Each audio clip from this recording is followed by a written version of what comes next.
Beautiful morning. Trying to make this delivery. Just called to my door, feeling blessed, no stress. At this point, I turn my 4-way flashers on because I'm ready to make the 45-degree approach to my door. Looking behind me, making sure nobody's there, and then look in front of me, nobody's there.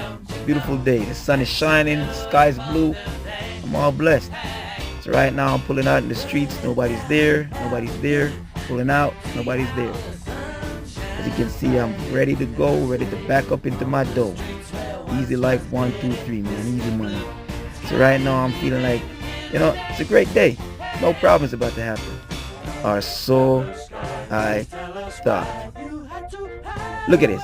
What level of baboonery is this? Like, no common sense, none, like, bruh, I don't know, man.